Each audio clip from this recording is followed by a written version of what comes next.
Ensuite, dernier point concerne le vœu du groupe Front National déposé par Monsieur Guignot. Je vous donne donc la parole, Monsieur Guignot. Merci, Madame la Présidente. Comme je l'ai évoqué ce matin, effectivement, puisque nous sommes dans une période que vous avez toutes et tous voulu, puisque vous avez appelé à voter Macron, donc de transparence, de... Qui peut contester ce que je viens de dire? Personne. Ben non. C'est vrai? Ah, tu remontes dans mon estime. Alors, Madame la Présidente, vous, comment dirais-je, vous le savez comme moi, je l'ai demandé au nom du groupe plusieurs fois. C'est une des rares assemblées. J'ai fait un petit peu le tour de France pour savoir comment ça se passait dans d'autres départements, dans les conseils régionaux également. Auparavant, les commissions permanentes n'étaient pas publiques.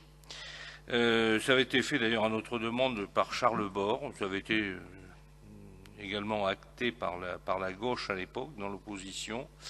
Je pense qu'il est temps donc d'en finir avec ce côté, allez, on va dire, cette volonté de discrétion de Violette sur les votes, les attributions des subventions.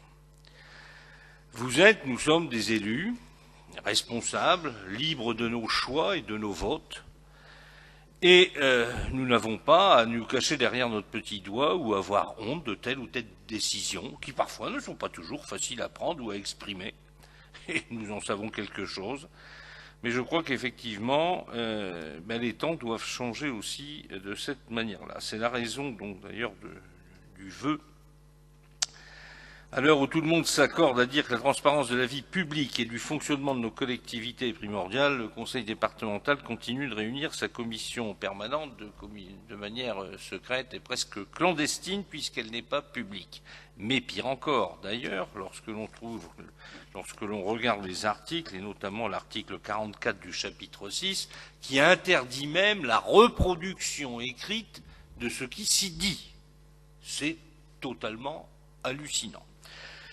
C'est la raison pour laquelle, dans un esprit d'ouverture et de totale information du contribuable et électeur du département de l'Oise, les activités, débats, décisions, votes des élus départementaux doivent être connus de tous afin de ne pas créer, évidemment, une espèce de suspicion qui ne serait pas de bonne aloi de continuer d'ailleurs de cette manière.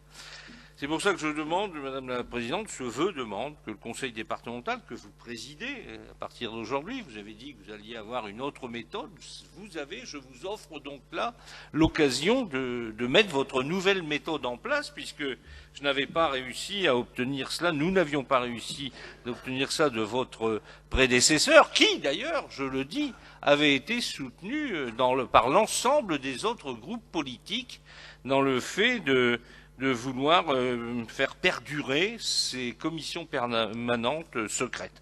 Donc il faudrait modifier l'article 6, paragraphe 5 du règlement intérieur, mais aussi l'article 44 du chapitre 6 qui,